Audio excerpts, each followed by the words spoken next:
The core of this vacation was planned in 2019 around successfully winning rooms at Brooks Lodge at Kitmai National Park the following September. Then the COVID pandemic happened. I was able to secure the same dates in 2022. We took the Lindblad Southeast Alaska expedition last summer that was originally planned as part of the trip to Alaska and Brooks Lodge. The planned trip to Denali and staying at the cabins at the end of the road, we canceled when the road into Denali was closed for 2022 and perhaps 2023 due to road instability due to global warming. We could have flown in still at more than twice the cost, but the logistics were worse to fly in and there was a risk we'd missed flights either going in or leaving. So I replanned the trip to tour the Kenai Peninsula as well as to visit Kitmai National Park.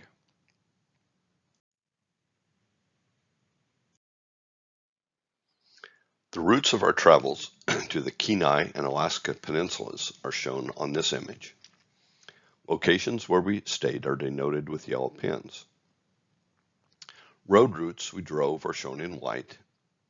Excursions on ships are shown in green. All flights inside of Alaska are shown in blue. We flew into Anchorage, rented a car, and then drove to Girdwood on August 30th. The next day, we drove to Seward, where we stayed for 3 days. We took a wildlife tour of Fjords National Park from Seward. We then drove to Homer for 2 days. There, we took a wildlife tour to Seldovia by boat.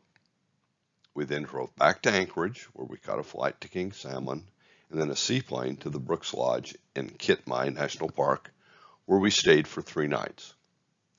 We then flew back to Anchorage to overnight prior to our flights back to Houston.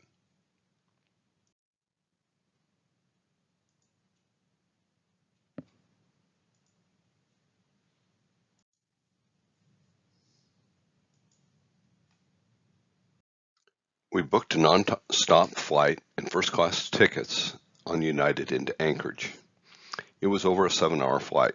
We arrived around 7 p.m. local time, picked up our Avis SUV and headed out for an overnight stay at Ski Inn at Girdwood. What a difference in climate. We left the 90s and arrived in the 50s. As we unpacked, I could hear what sounded like live music next door. So we walked over to the Hightower pub, ordered a couple of cheeseburgers and beers, and stepped out back to listen to the 3-piece folk band. What a great start to our trip. This song is melancholy, but appealing to me, as was their music, most of which is their own composition.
We are up early, partly due to the 3-hour time difference the next morning.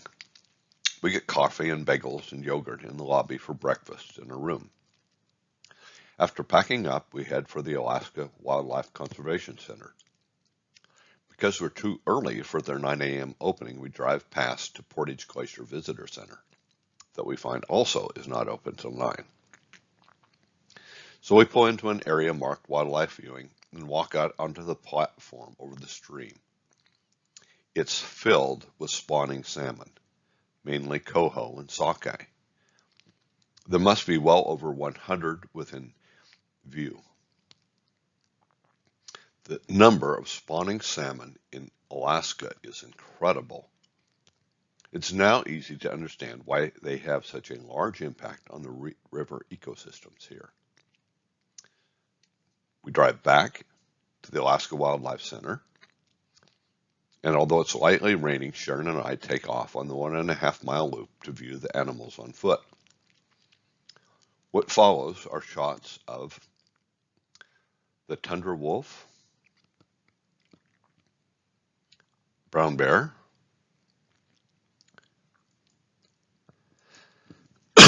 Roosevelt elk, muskox, and the wood bison. This latter subspecies of the plains bison nearly went extinct. It was extirpated from Alaska in the 1930s when a small herd was discovered in Canada. Members of that herd were brought to AWSCC to create another herd to introduce back into the wilds of Alaska. A few years ago, the wood bison was reintroduced, and the wood bison is now thriving and the herd expanding in the wild. We get a coffee and hit the road for Seward. It rains the entire drive. We have halibut and chips in Seward and then check into Harbor 360. We prepare for our outing and then drive to the Cookery, the best restaurant in town by reviews. It is outstanding. It's friendly with great and inventive dishes. We enjoy the meal on our first day in Seward.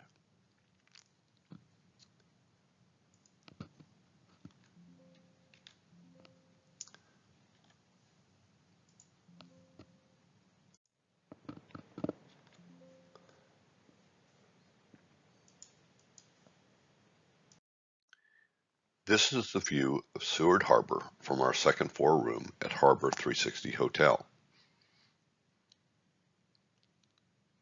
Late in the afternoon, a stream of Kenai Fjords tour ships tie up to the dock outside our window. The services that clean and ship fish caught during the day are located adjacent to the hotel. No mistaking where the fish are being cleaned when you walk by these businesses. We have an early breakfast in the hotel and walk a block to check in at Kenai Fjords Tours at 7 a.m. for our 8 a.m. tour departure. They have us checking in way too early, but we passed the time watching a glorious sunrise across the bay, taking a few pictures. The weather report for today was not good. A large low has passed through yesterday and another one forecast in its wake. There is a light dusting of snow on the mountains, but a sunny day appears in the offing. We settle in on board near the bow with quick access outside. A young couple from Dallas sits across from us. They're on their honeymoon, and this their 5th day of marriage. We motor out of the harbor on time. As we exit the harbor, we see 2 adult bald eagles perched about eye level. This is a shot of one of them. Good omen for the day to come. As we motor down Resurrection Bay, we pass Bear Glacier. This is a shot taken of it.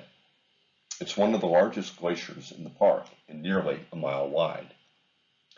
Note the trees growing along the shore of the terminal moraine. The glacier pushed out this moraine several years ago and it's been receding since. As we make our way down the bay, we encounter larger swells from the storm yesterday.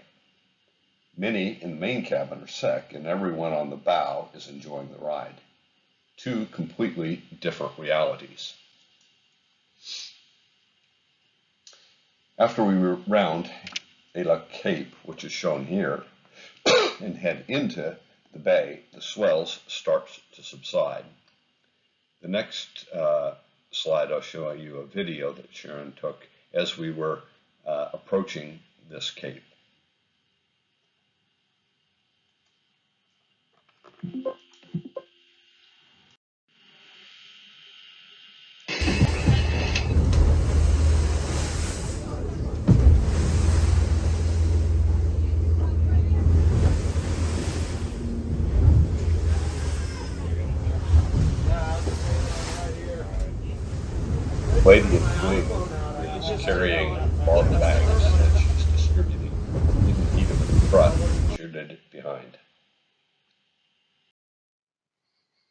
Alalak Bay is beautiful.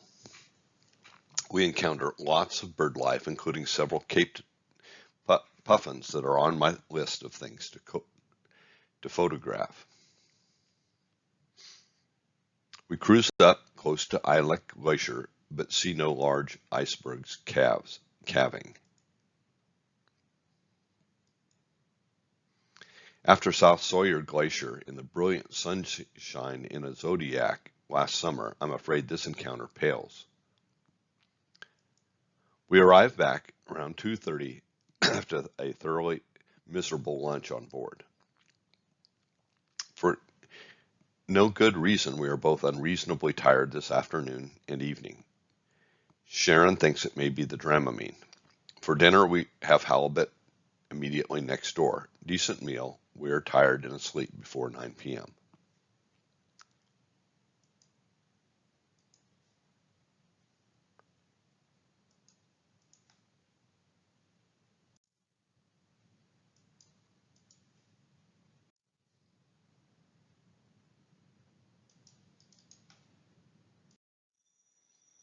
Another nice morning that exceeds the forecast for rain. After breakfast, we drive to Exit Glacier Nature Center and we gear up for hiking. We decide to test the Harding Icefield Trail with the possible goal of Merrimont Meadows. The hike is rated as strenuous with 1,000 foot of climb per mile. We hike about 30 to 40 minutes and find the trail is wet and steep. Long steps up over slick stones in the steep areas convinces me this is risky. Coming down, we will be tired, and it may be raining. We will run the risk of ruining our vacation with an injury. So we head back and decide to join the ranger talk at Exit Glacier Overlook at 10. The signs we see on the way and along the trail indicate the extent of the glacier as it retreats. It has been retreating about 40 feet per year, but last year retreated 139 feet. The signs of accelerating global warming are everywhere. In 10 to 15 years' time, Exit Glacier will be gone.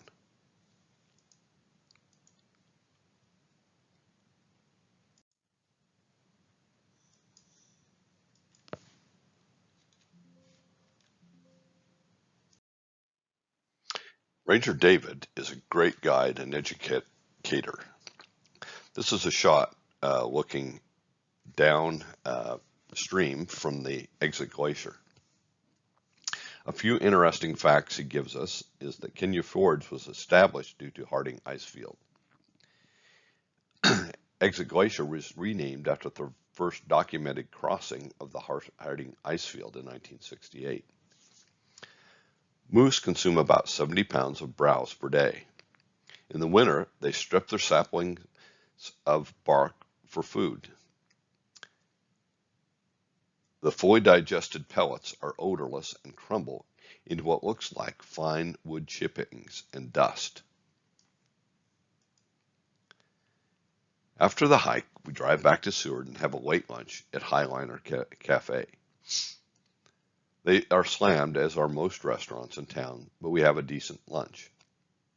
After we want lunch, we walk to the Sea Life Center and briefly go through the exhibits. We are tired and drive back to the hotel to rest up for a 7 p.m. dinner reservation at the Cookery. After breakfast and checkout and gassing up, we head out for Homer around 8:30. Not much notable in the drive over except for this trumpeter swan family we stopped to photograph on Turn Lake. There's a massive forest fire damage evident as we traverse the peninsula from east to west. At Ninilchik, we stop at the Orthodox Church and then later a gift shop. I notice someone photographing a tree just off the graveyard and then see a large bald eagle nest with 2 eaglets on the nest and 1 adult nearby. I take several pictures before we head to the gift shop. We arrive in Homer around 1 p.m. and then drive to the Spit. This is a shot looking up the beach towards the Spit from our Bayview Lodge that we're staying at. Once at the Spit, we have lunch with a nice view of kids and dogs and families playing, enjoy a halibut and chips with beer. We drive down the Spit and walk into the Salty Dog and then right back out again. We check in at Bluffview and then go to Safeway for breakfast food and cold remedies for Sharon. She tests negative for COVID, but has a cough and deep congestion. In the visitor center, I learned that sandhill cranes come to roost every night about sundown. We have an excellent meal at AJ's Steakhouse that is crowded and overly loud, and afterwards, I drive to the nature center to photograph the sandhill cranes. But I'm too late for decent photographs. This is a picture of the group of naturalist birders that are set up to view the sandhill cranes that are coming into roost there every night.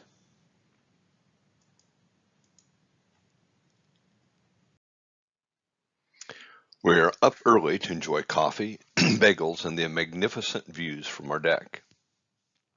Afterwards, we drive to the Spit and locate Rainbow Tours Seldovia Wildlife Tour dock and ship, the Discovery. This is a picture of her in the afternoon, docked at Seldovia. We check in about 10 a.m. and then settle in behind the captain's wheelhouse and strike up a conversation with a couple from Troy, New York. First point of interest is a rookery on Rock Island with lots of gulls, cormorants, some puffins, and a bald eagle. This turns out to be a great outing. I capture a good shot of tufted puffins and a bald eagle, as well as some common loons, which are on my list of things to photograph. We see 3 black bears on the beach, sea otters, sea lions, harbor seals, and on the return, 4 or 5 humpback whales. We see a great breach from one of the whales, and I get a great shot of the splash. Drat. Seldovia is a beautiful town. We grab a table on the deck of a tavern and enjoy the magnificent view and a decent beer. Have a nice conversation with an Alaskan couple at the next table. Afterwards, we buy a Christmas ornament. Then I photograph the historic pier area and then board the Discovery shortly after 4 p.m. We are back on shore around 6:30 p.m. and head to Safeway, where we have in mind getting some fresh seafood for supper at our Bluffview Lodge. Unfortunately, there's no fresh seafood, so we settle for a baguette, cheese, and smoked salmon. Nice meal afterwards, mostly outside. Afterwards, I walk back to the nature preserve a bit earlier tonight and get some good shots of the sandhill cranes in the last light of day. A magnificent day it was. Today is a travel day. During the night, I get up to see the northern lights, which were forecast to be visible. They're faint and not worth getting Sharon up. We enjoy bagels and coffee and then drive north of Homer about 10 miles in the morning to look for moose to no avail. After checkout around 10, we head to Anchorage. We stop again at Ninilchik to photograph the eagles, and there are no adults there, but the light's good and I get a nice shot shown here of the Orthodox Church. We stop at Turn Lake, which this is a shot of mergansers, where we stop to have a picnic at Turn Lake. We make a few more stops and include fueling up, and we then stop at Point Wazanoff Park seeking moose, but to no avail. Afterwards, we drop the car, we get a cab to the Captain Cook, and then meet up with Bill and Elaine Harriman at Fletcher's around 5:30 for cocktails. We then walk to Simon and Seaforth's to arrive early for our dinner reservations. Good, albeit expensive meal that is not nearly as good as the cookery in Homer.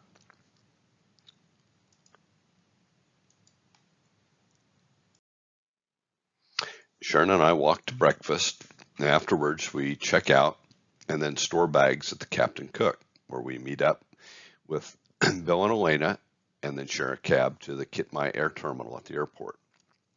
We're finally on board around 11:15 for a 1 hour and 10-minute flight to King Salmon.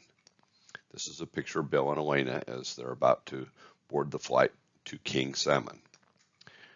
Once there, we're transferred by van to Kitmai Air's seaplane base. And this is a shot of us as we're boarding the seaplane for our final flight into Brooks Camp. It's about a 30-minute flight and full, and they ask for volunteers, and I'm able to sit in the co-pilot seat on that flight over.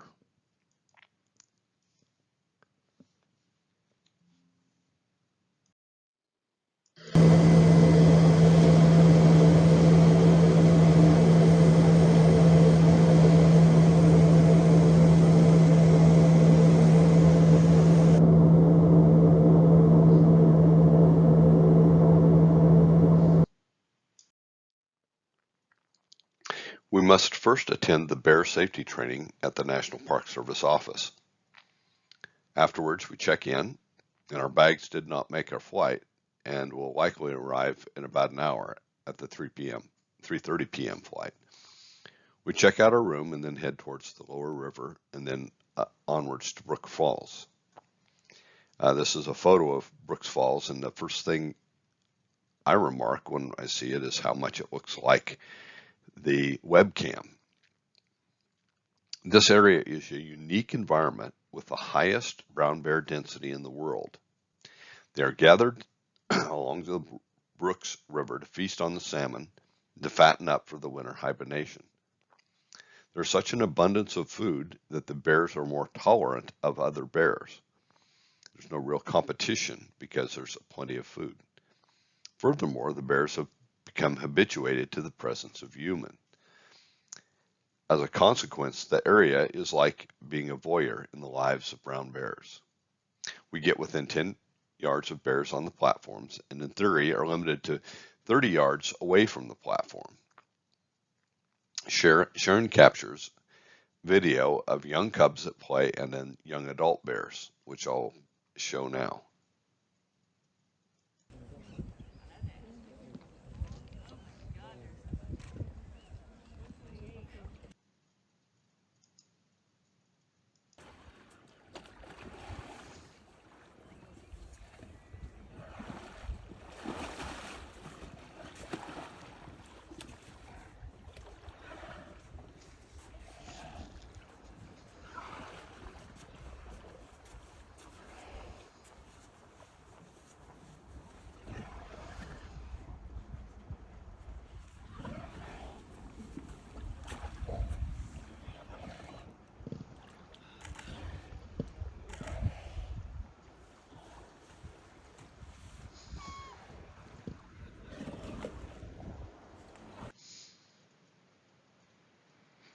Around 4:30, we return to retrieve our bags and my camera.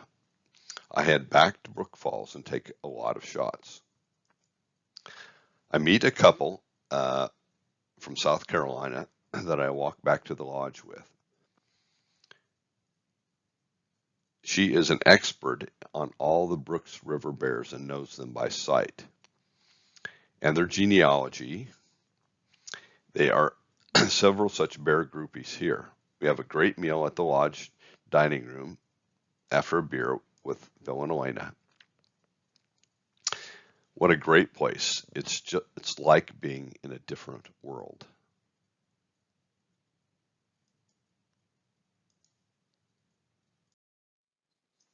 We start our day with breakfast at the dining facility. Then Sharon and I walk out to the viewing platform to watch and photograph the bears. Included are a few shots from today. It takes patience to capture the salmon or trout jumping up the falls and the brown bears chomping at them.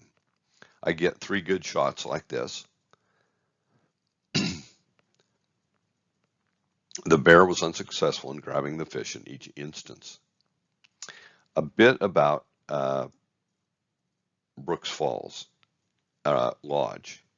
Each cabin has 2 bunk beds, a propane heater, a toilet, and a desk, and a small shower. The cabins are about 20 by 12 foot wide, small but comfortable. The lodge, shown here, has a central fireplace in the entry room, and then a large dining area. The dining area has tables and benches, and the food is self-served from a buffet. For all meals, there is a full and a partial option of the foods served. We normally do the partial selection at breakfast and lunch and the full option at night. The camp is filled to capacity every day of the season, and that will end on September 17th.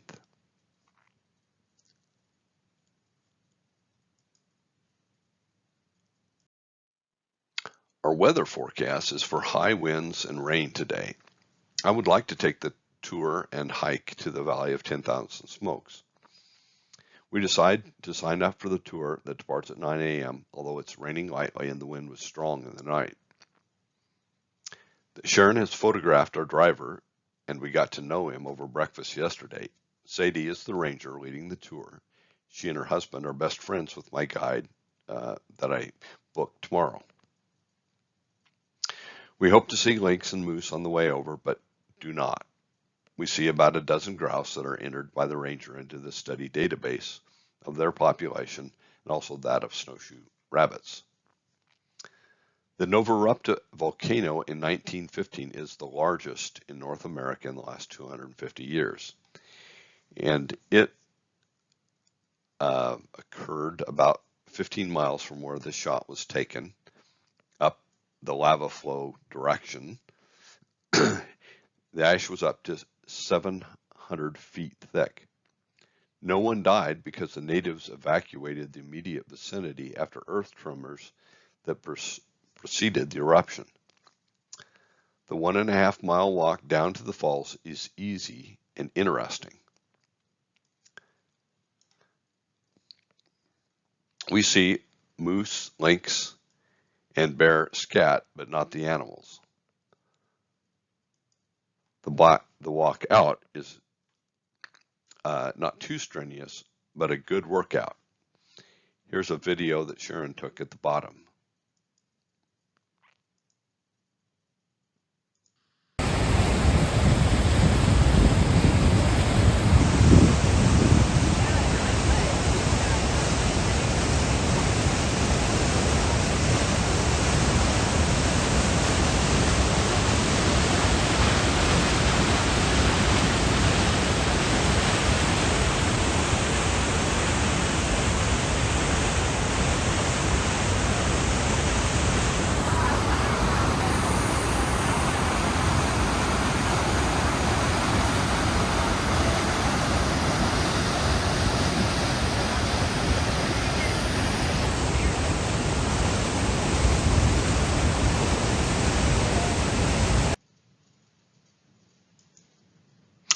The walk back out and up the 1,000 foot in elevation is not too strenuous, but a good workout. Today was an interesting break from bear watching and a worthwhile tour to see why Kitmai. The winds are strong today with forecast gusts of 40 miles per hour. I book a guide to take me on the river from 8 to 12. I'm finished by 10:30.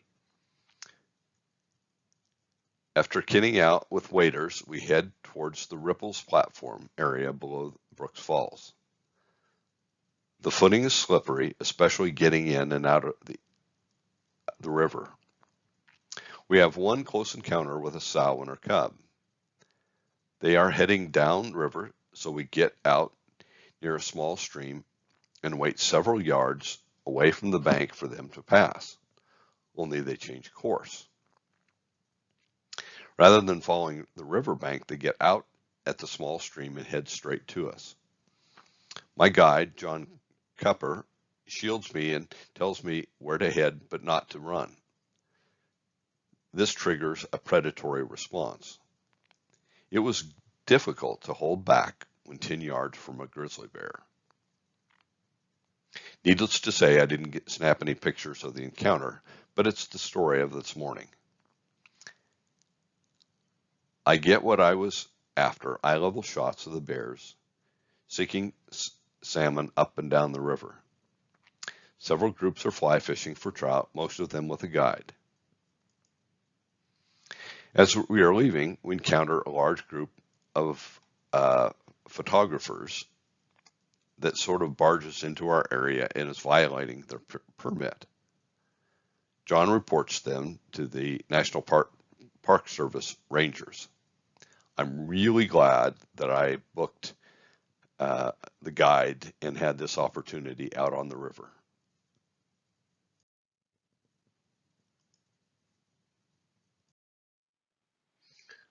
Our plane leaves at 1 p.m. It's a bumpy ride to King Salmon, and the pilot sits down on the runway. The winds are too high to be able to dock the seaplane. Back at the Captain Cook, we retrieve our bags. After repacking for departure, we meet up, Bill and Lena for cocktails. Because Jasper's is full, we walk to Simon and Seaford's for Manhattans. Later, Sharon and I have dinner there. We see Bill and Elena as we leave and walk back to the hotel together and say our goodbyes. We depart Anchorage around 10 a.m. the following morning. We do not arrive home until 2:30 a.m. A flight delay from Seattle and then a baggage equipment failure at Houston puts us home 1.5 hours late. We pick up Scout in the morning. We are both coughing on the way home. Sharon caught a cold early in the trip, and yet she tested negative, but when we get home, we're both positive for COVID. Bad ending to a great trip and adventure for us old folks. I am grateful that we have the means and the health to be able to travel and experience nature in the wild. And I'm also most grateful for Sharon, who makes every day and every outing better. Alaska, I don't know when or if we'll be back. What a magnificent place. Such scenic grandeur, so full of wildlife, so different than our human-dominated world. We need more of Alaska's wildness where we live.